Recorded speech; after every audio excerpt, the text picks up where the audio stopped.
在大国博弈当下，蒙古重新做出改变，为何蒙古要再次反复横跳？第三邻国政策究竟给蒙古带来了什么？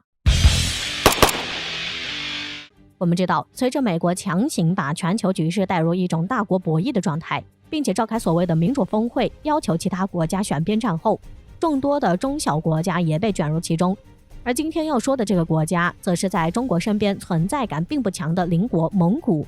由于其自身独特的地理位置，蒙古国的选择往往被大国所关注。那么在这关键时刻，蒙古又有哪些举动呢？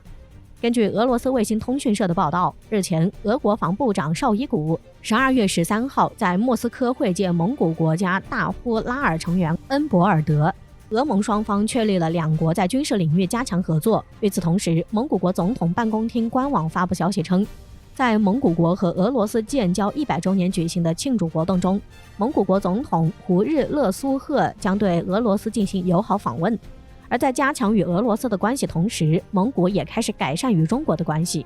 包括此前蒙古防长塞汉巴雅尔与中国国务委员兼防长进行了会谈，确立了两国在军事上的合作。可以很明显地感受到，在今年蒙古国正在积极加强与中俄两国的关系。与此同时，蒙古与美国此前在稀土、军事等方面的合作却陷入停滞。有人说，蒙古这是开始第3次横跳了。提起蒙古，除了蒙古国海军之外，大多数人对其的印象则是中国的故土。中国清朝时期，外蒙古一直是清朝的省级行政区。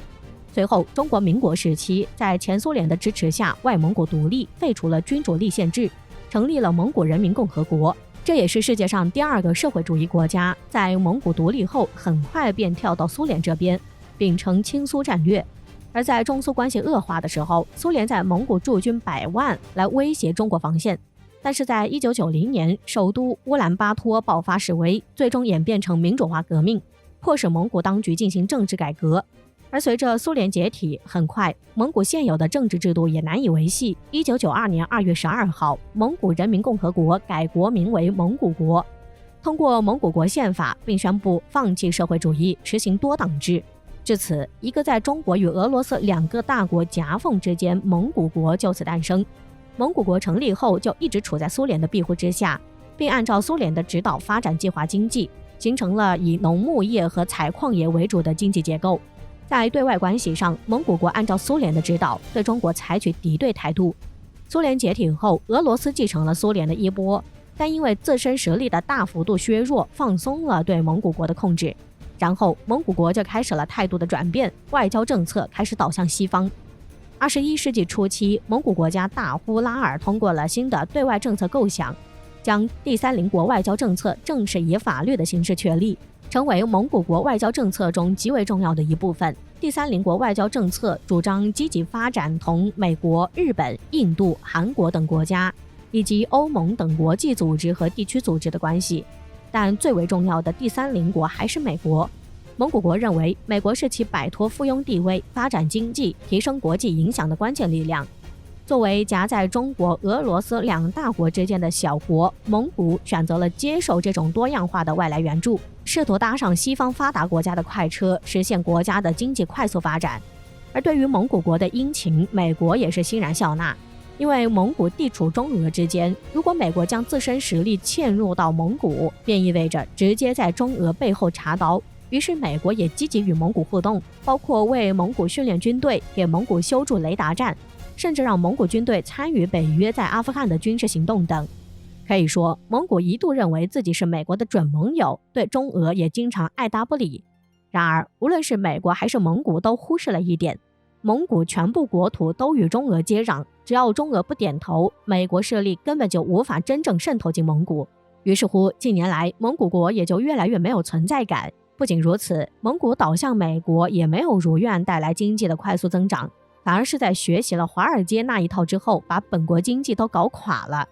作为夹在2大国之间的内陆国，蒙古虽然国土面积有 156.65 万平方千米，是世界上第2大内陆国，但人口十分稀少，大约只有300万人，是人口密度最低的国家，并且80%的人口都集中在首都乌兰巴托。其余地区基本上算无人区。蒙古国主要发展畜牧业，工业基础十分薄弱，生产技术落后，生态环境被严重破坏，荒漠化严重，基础建设不足，又因为人口稀少，劳动力十分紧缺。在多年抱美国大腿的状态下，蒙古国的经济不但没有快速增长，反而负债累累。数据显示，蒙古国此前债务总额高达230亿美元，相当于该国 GDP 的280%。为应对负债累累的困境，蒙古国的许多民众纷纷捐献自己的马匹、黄金、珠宝等富有价值的物品，以帮助偿债。蒙古国经济一度上演了举国还债的景象。如今，蒙古国贫富差距十分畸形。蒙古国实行的是国有资产私有化，一小批蒙古国人通过权力一夜暴富，在首都乌兰巴托过着到处都是闪光灯的生活。这些超级富豪大多数都是政治商界的人，而反观底层人民，没有高楼大厦，只有成片的蒙古包和简易房，拾荒的孩子走在街头，无家可归者甚至只能住在暖气井里。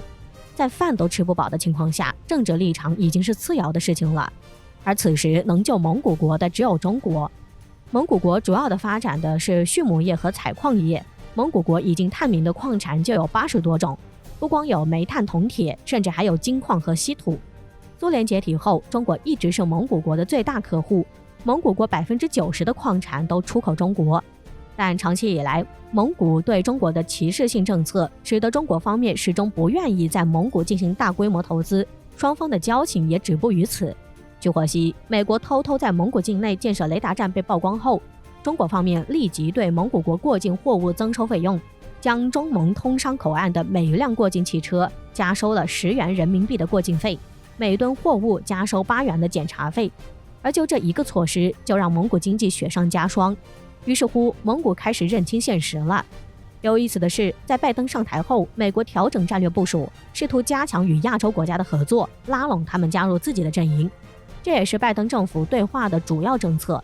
因为蒙古国特殊的地理位置，自然而然地成为了美国拉拢的重点对象。2021年7月15号到25号，美国第一副国务卿舍曼对日本、韩国、蒙古国等国家进行了访问，希望加强美国与蒙古国的关系，坚定蒙古国的立场。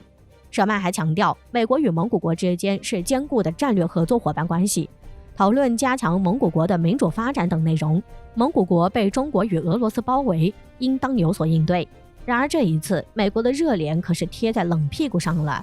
在舍曼访问蒙古1天后，就发生中蒙防长会晤并确立两国军事合作的事件。这一次，蒙古也明白自己只不过被美国当作为实现自己野心的工具罢了。第三邻国救不了自己，该抱谁的大腿也一目了然。